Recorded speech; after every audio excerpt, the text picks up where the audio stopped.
Mayong gabi mga igsoon. Doon na lamang kita duwa kabutang nga dapat buhaton aron makabilta og strong and good legacy. Una, kinahanglan kabalo ta mo submit sa atong kaugalingon sa Ginoo. Ikaduha, kinahanglan hugot ang atong pagtuo sa Ginoo. This song derives from the story of Apostle Peter. No, mayon ta siya nga apostol pero wala siya pagtuo sa Ginoo.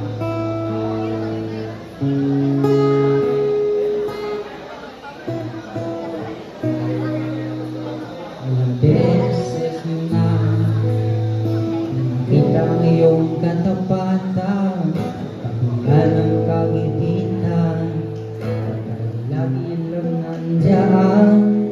Ngunit bakit sa kabila ng lahat ng iyong pinakita, ako'y kulang pa rin sa'yo ng tiwala.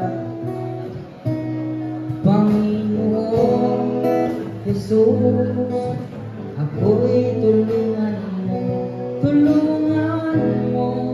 ako, laging magtiwala sa'yo, pagtibayin mo pananalig ko, upang ako'y ganap na maging karapat-dapat sa'yo.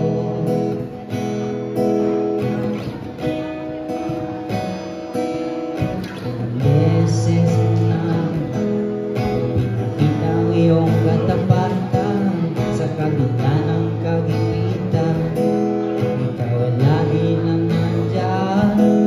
Ngunit bakit sa kabila ng lahat ng iyong pinakita, ako'y kulang pa rin sa'yo ng tiwala. Panginoon Jesus, ako'y tulungan mo ako, laging magtiwala sa'yo, pagtibayin mo pananalig ko, upang ako'y ganap na maging karapat-dapat sa'yo.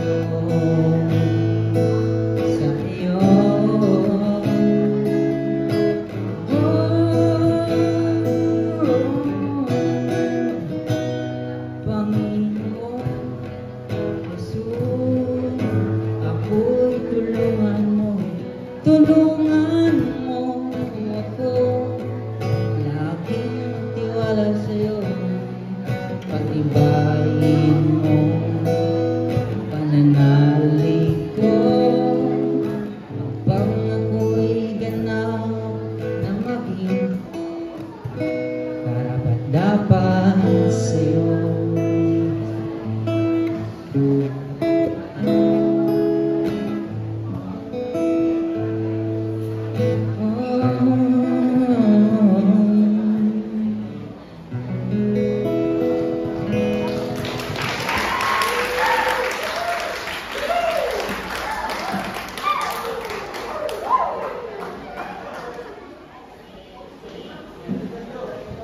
Thank you, Gitas Church. Karon, mato na kita sa last no participant from San Carreño Church.